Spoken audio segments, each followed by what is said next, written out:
this week, and it's the end of the second quarter. It's a big week coming up, and we have all the news for you with the stories around the Fed, stocks, and much, much more. I'm Gav Blacksburg with Wolf Financial. I'm here with Evan from Stock Market News. Let's get right into the thick of it with a look at the economic calendar for this week. After that, we are going to walk you through the major catalysts that are on watch. So make sure you stick around for the entirety of the video. Here's what's going on in the beginning part of the week. Obviously, nothing on Monday, but once you get into Tuesday, Wednesday, a little bit of stuff around goods. What's standing out to you off the bat here, Evan?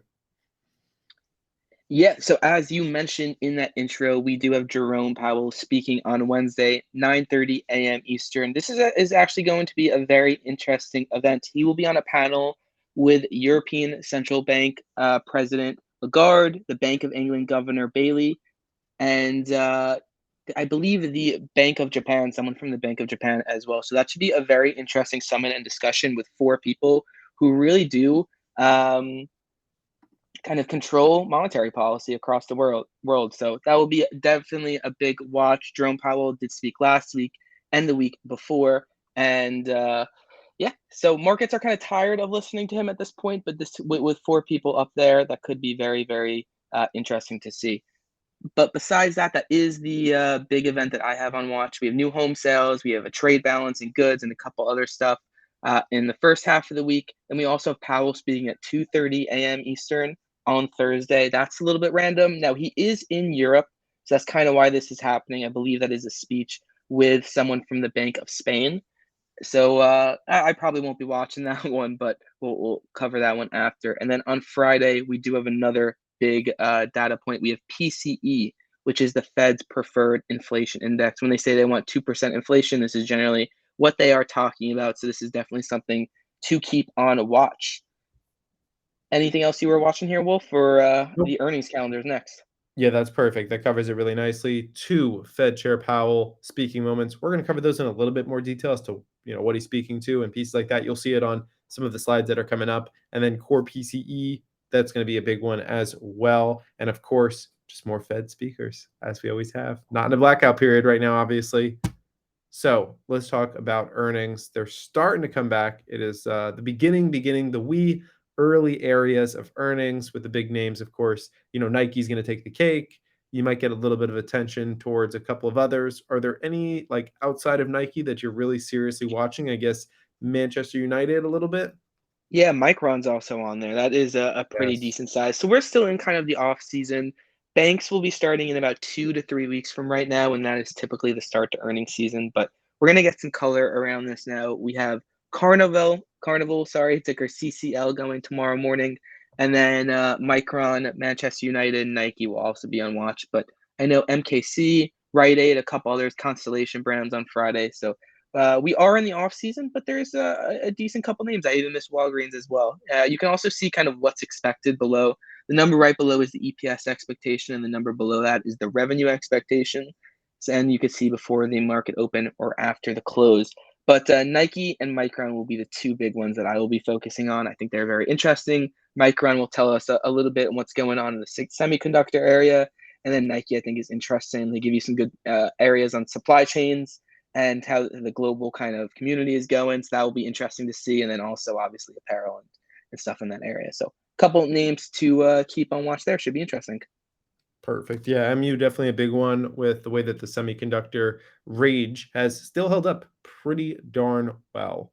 All right, we're coming through kind of the real catalyst rundown on the week. There's a few things that are going to matter here, a few that won't. The big one that people were talking about that I was watching for Monday was the Snowflake Summit. This is obviously going to feature Jensen Huang, CEO of NVIDIA. So that's a big deal, right? We'll see how many times he's going to say AI during the fireside chat. They've been getting it in as many times as possible. And then cruise lines, big move expected on CCL, kind of sets the table for some of these other cruise lines that are going to port afterwards, and really puts a bit of a referendum on travel as a whole. Anything else for you on Monday? No, nothing really else. You guys can pause and see all the events we got going on. We'll rapid fire through these a little bit. But I think on Tuesday, the big one is that one at the bottom. The hearing for the FTC's case, Microsoft trying to acquire Activision Blizzard, will continue. Wednesday is a pretty busy day as well. We talked about the Powell event. There's also a Roblox speech and a bunch of other stuff. Those Micron earnings after the close. A good amount of catalysts to watch Thursday. A little bit interesting as well. We have some AMC news. I know people like that, and those Nike earnings should move some stuff. And then I also think Friday should be a decent day. Wolf, we've been talking about this a little bit. Friday is actually the end of Q2. We are now officially, we will be at that point halfway through the year. It's been quite the crazy first half of the year, but I know we like to talk a little bit about some people kind of changing their portfolios or doing whatever they can at the end of the quarter to make sure they're positive, to do whatever they do. 13 Fs will be coming out in about a month and a half at this point. We will see what a lot of hedge funds and institutional investors, what they own, and it will be as of Friday. So they might want to make their portfolio look like something, and that will be interesting to watch. Wolf, you have any thoughts on the end of Q2 and what that kind of might mean?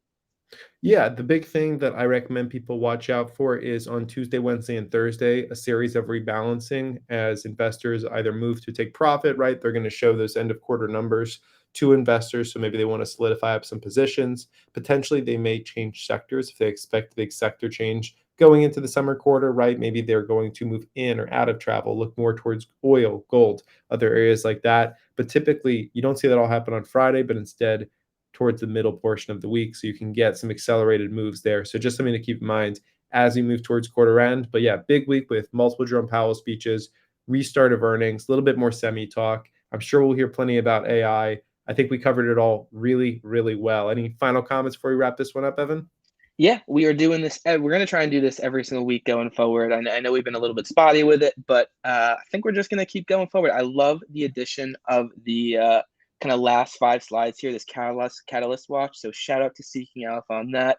Shout out to Savvy Trader for the calendar, and shout out to Market Watch for the economic calendar above that. We will put the links in the description so you can go in and use all of those. But yeah, we appreciate you guys for coming in and listening to these videos. We will be back tomorrow. We're going to be live pretty much on Spaces for everything that we got going on here. So shout out. Make sure you're following us on Twitter, and you will see that. But leave a like on the video if you enjoyed it. Drop a comment, subscribe. We appreciate you. And yeah, anything else you want to add, Wolf? That's it for us. Thanks everybody for watching. We appreciate you being on here as always, and we'll come back next week.